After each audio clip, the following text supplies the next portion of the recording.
Bonjour à toutes et à tous. Perle, je reviens vers vous pour la capsule complémentaire à celle mise en ligne récemment, dédiée à la sphère mondiale et générale pour tout un chacun.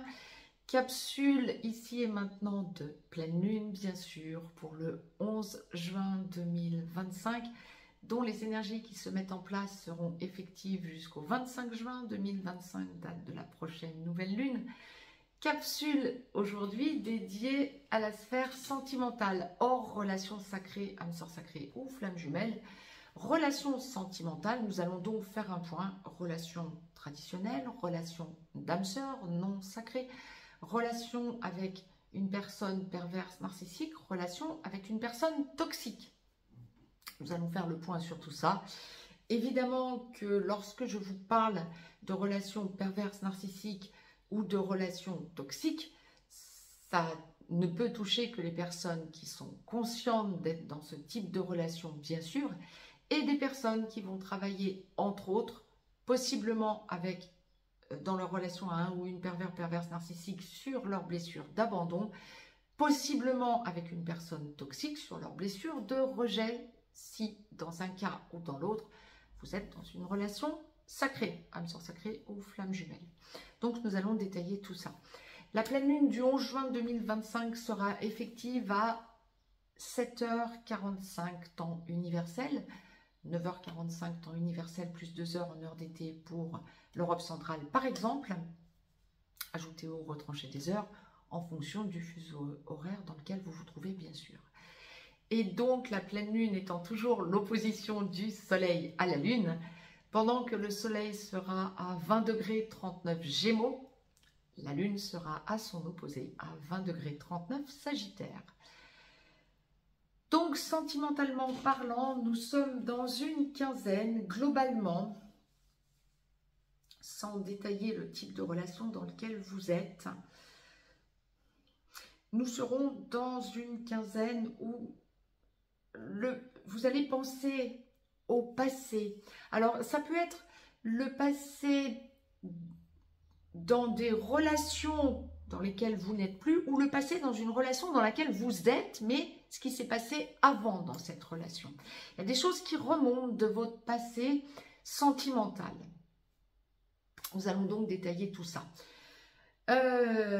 Pour ceux et celles d'entre vous qui êtes dans une relation traditionnelle ou d'âme sœur non sacrée, encore une fois, et qui êtes dans une relation où vous n'habitez pas encore, ou n'habitez pas avec la personne avec laquelle vous êtes en relation, mais vous êtes dans une relation traditionnelle ou d'âme sœur,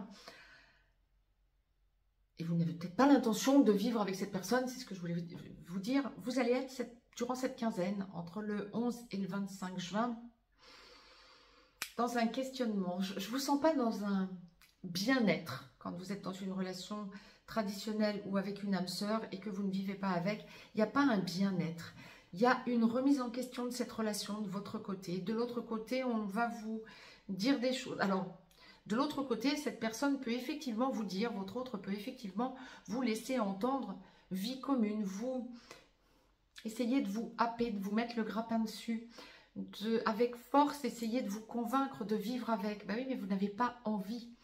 Ça peut être aussi quelqu'un qui vous montre tous les avantages de la vie commune avec vous, donc cette personne avec vous, et vous ne partagez pas cette envie, cet engouement.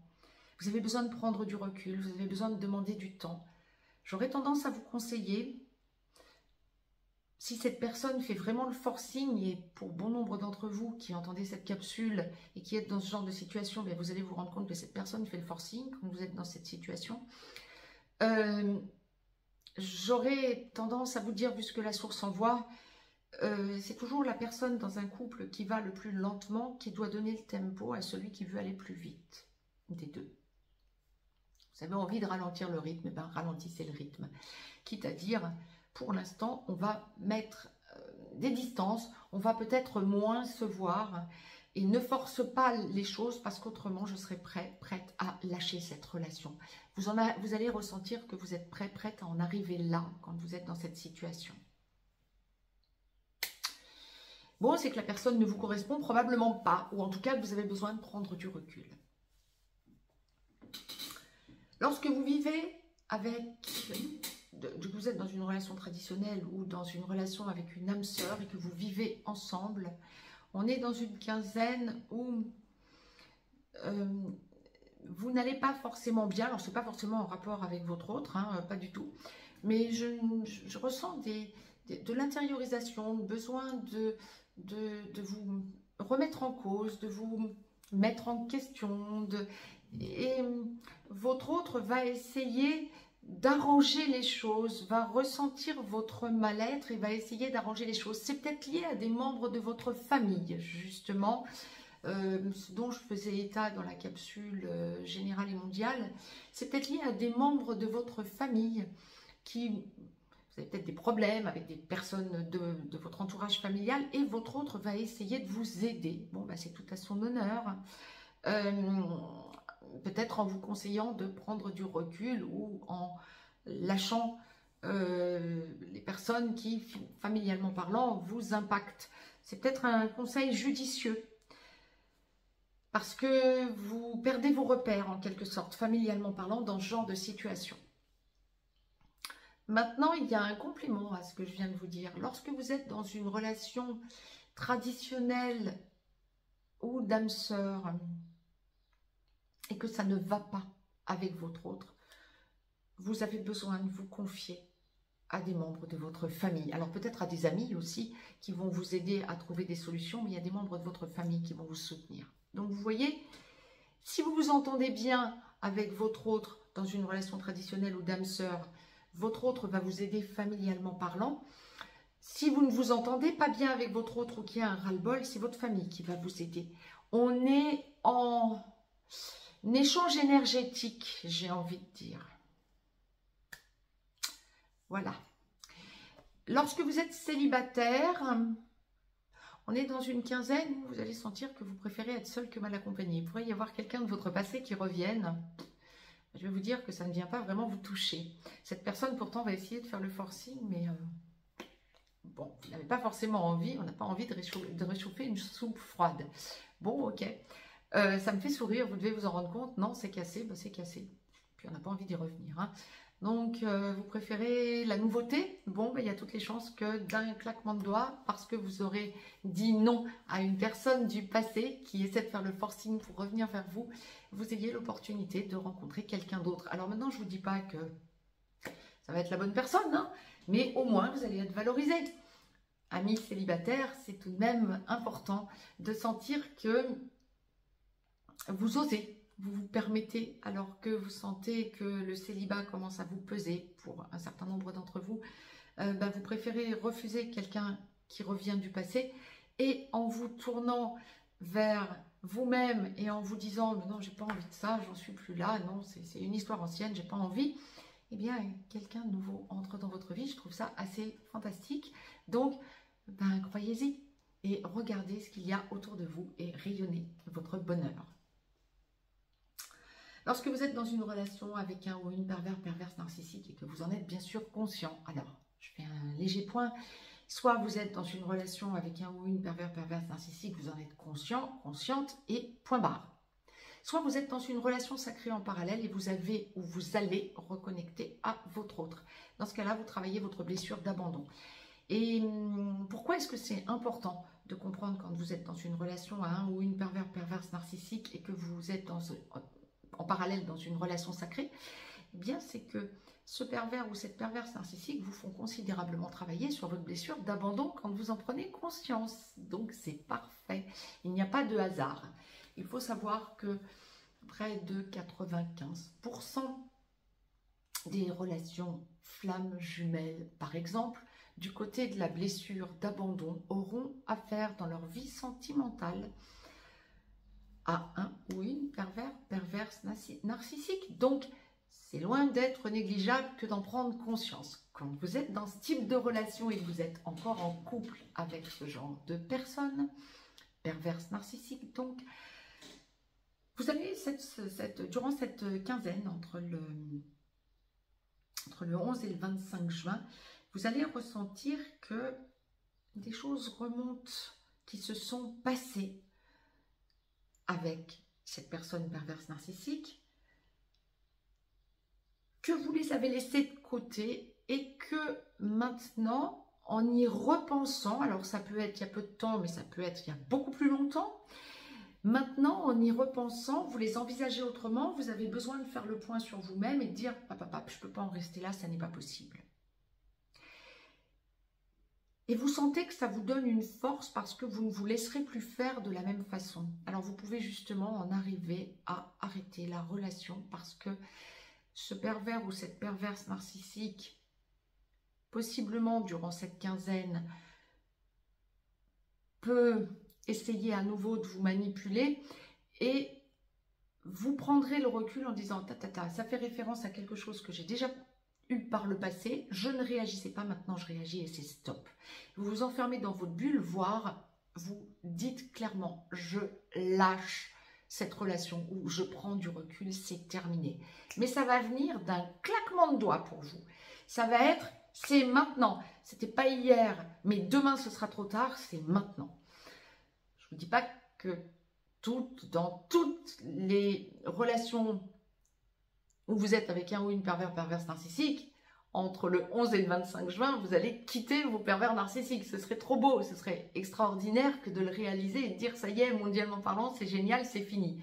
Non, mais vous allez prendre conscience de tout ça et un nombre plus important que la normale, je dirais, va être amené à quitter son ou sa perverse narcissique durant cette quinzaine par ras-le-bol et par impossibilité d'accepter une fois de plus de vous faire rabaisser ou de passer pour le dindon de la farce ou l'andouille de service. Donc, il y a vraiment cette idée de réaction de votre part qui sera au bon moment, à bon escient, suite à quelque chose que le ou la pervers narcissique que vous avez en relation dira. Lorsque vous êtes détaché, que vous avez déjà eu cette rupture avec un ou une perverse narcissique, mais que vous êtes encore en lien, peut-être parce que vous avez des enfants, peut-être parce que vous avez un patrimoine à solder, que sais-je, des intérêts communs, encore, vous avez intérêt, durant cette quinzaine, entre le 11 et le 25 juin, à prendre du recul par rapport au dire de cette personne. Il y a une idée de retour, tentative de retour de lune de miel de cette personne pour conserver ses acquis et revenir, espérer que vous reveniez vers lui, vers elle, non pas parce que cette personne vous aime, une personne perverse narcissique est une personne qui n'aime qu'une personne elle-même, mais plutôt pour conserver ses acquis. Vous avez encore des choses à solder, ou juridiquement, ou peut-être de l'immobilier, peut-être des enfants au milieu de tout ça, et il faut en passer par la sphère juridique pour déterminer une pension alimentaire, peut-être une garde exclusive de votre côté, etc.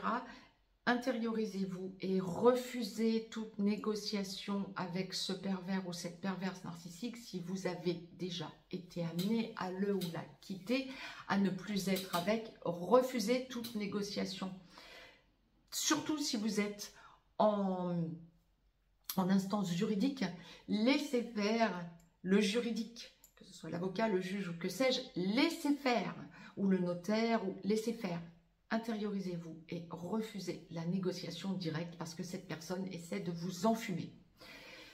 Lorsque vous êtes dans une relation avec une personne toxique, je fais un léger point, vous pouvez être en relation avec une personne toxique tout court et ne pas être en parallèle dans une relation sacrée, âme sœur sacrée ou flamme jumelle, ou voué à reconnecter à votre autre pour être âme sœur sacrée ou flamme jumelle. Vous pouvez être avec une personne toxique parce que vous êtes avec une personne toxique et vous l'identifiez parfaitement. Maintenant, si vous êtes dans une relation sacrée en parallèle ou voué à reconnecter à votre autre sous peu, on prend conscience généralement qu'on est avec des personnes ou toxiques ou perverse narcissique peu avant la reconnexion à son autre dans ce type de... quand on est voué à reconnecter à son autre. bien vous avez la blessure de rejet à travailler si vous êtes avec une personne toxique. Les personnes toxiques ont cette différence avec les perverses narcissiques. Un pervers narcissique n'aime que lui qu'elle. Et donc, lorsque vous êtes avec un ou une perverse narcissique, bien vous avez aimé cette personne, vous avez tout donné à cette personne et elle a pris sans rien donner. Une personne toxique, ça n'est pas une personne qui prend tout sans donner. C'est une personne qui est dans un certain échange, mais déjà il va y avoir une grosse différence de votre côté. Vous n'engagez pas vos sentiments, contrairement à une personne qui est avec un ou une perverse narcissique, vous engagez vos sentiments. Avec une personne toxique, vous n'engagez pas vos sentiments, vous n'aimez pas cette personne. En revanche, cette personne vous donne. C'est pas une personne qui est totalement narcissique. C'est une personne qui donne, qui est tout de même quelque part dans un certain échange, qui donne et qui reçoit. Mais c'est une personne qui veut vous dominer et qui va être prête à vous humilier, notamment et surtout en public. Et donc, un pervers narcissique le fait très bien aussi, hein, mais différemment, c'est parce qu'il est narcissique. Une personne toxique vous donne, et c'est d'autant plus incompréhensible lorsque vous êtes avec une personne toxique, de vous prendre des réflexions en public, que c'est une personne qui est capable de vous montrer des réels sentiments à votre égard, qui a de réels sentiments à votre égard. Donc quand vous êtes dans ce type de relation avec une personne toxique, entre le 11 et le 25 juin, et que vous êtes consciente d'être dans ce type de relation, eh bien justement, lorsque vous vivez avec cette personne, ou même lorsque vous êtes en relation régulière sans encore avoir engagé la vie commune, mais que vous voyez tout le temps, etc., c'est pas la première fois que vous allez vous rendre compte que cette personne vous rabaisse. Il n'y a pas de hasard si je vous expliquais ce qu'est une personne toxique. Vous allez vous rendre compte que cette personne vous rabaisse en public. Et là, ça va venir vous blesser. Vous allez, oups, ça va être difficile à digérer. Vous allez réagir en vous intériorisant et ça va vous stigmatiser. Vous allez être cristallisé par cette humiliation en quelque sorte, ou par cette blessure en public. Vous n'allez pas le ressentir comme une humiliation, mais vous allez le ressentir comme une blessure et ça va vous laisser entendre « Waouh, mais c'est pas la première fois qu'il ou elle me fait ça. » Et là, ça ne passe plus. Je vais mettre les choses au point, je vais m'intérioriser, je vais réfléchir, je vais mettre les choses au point après. Je prends un peu de temps, prendre du recul. Mais après, je reviendrai sur le sujet et je vais lui en fiche plein la figure, quitte à aller à la rupture. Je ne peux pas continuer comme ça. Vous allez être blessé et vous aurez besoin de réagir. Ce que cette personne toxique aura comme réponse peut s'apparenter à des excuses. Réfléchissez bien, écoutez bien ce que cette personne va vous donner comme argument, parce que la source est en train de m'envoyer, et ça va se faire pour bon nombre d'entre vous, c'est que cette personne est capable effectivement de s'excuser, de vous avoir blessé, d'être allé aussi loin. Mais ce seront des excuses pour ne pas enclencher une séparation plus que des excuses sincères et réelles. Et entre le 11 et le 25 juin, alors bien sûr, plus cette situation va se produire à l'approche du 25 juin, moins ça sera à réitérer avant le 25 juin. Mais si vous avez ce genre de situation, admettons entre le 11 et le 15 juin, il y a toutes les chances que ça recommence de la part de cette personne toxique avant le 25 juin. Parce qu'on me montre 2 à 3 fois de la part de cette personne l'idée de vous blesser durant cette quinzaine. Et il va y avoir une espèce de ras-le-bol. Et dans votre tête, ce sera « Ok, c'est pas la première fois. Ça fait 1 fois, 2 fois, 3 fois en l'espace de quelques jours. Je fais comme si de rien. Mais j'ai déjà mis mes limites. Durant cette quinzaine, entre le 11 et le 25 juin, vous aurez déjà mis vos limites. J'ai déjà mis mes limites. Je vais dire stop et là, on ne reviendra plus en arrière sous peu. Il y a une espèce de certitude de votre côté d'avoir démasqué une attitude chez cette personne toxique avec qui vous êtes en relation et le besoin de mettre les choses en place gentiment de votre côté pour lâcher cette relation. Vous changez d'attitude, ça c'est clair, et je vous sens vraiment vous intérioriser et en avoir ras-le-bol de subir cette personne toxique dans votre vie. J'ai fait le tour. N'hésitez pas à vous abonner à cette chaîne, à partager cette vidéo, à me mettre un pouce vers le haut. Si vous souhaitez me joindre pour une consultation privée, juste en dessous dans le descriptif, vous avez des liens. Vous pouvez nous rejoindre sur VIP, chaîne privée sur laquelle je vous parle de relations sacrées, âme sœur sacrée comme flamme jumelle, et où je vous fais en format expansé part de tout ce à quoi vous pouvez vous attendre semaine par semaine, de façon hebdomadaire. Vous pouvez aussi nous rejoindre sur l'école des perles, école entre guillemets, dans laquelle toutes les semaines je vous transmets des outils pour que vous deveniez indépendant, pour lâcher votre syndrome de l'imposteur si vous sentez que vous avez le syndrome de l'imposteur, et pour apprendre tout un tas de techniques, d'outils pour devenir indépendant ou pour développer votre petite entreprise à côté de votre travail de salarié ou de fonctionnaire.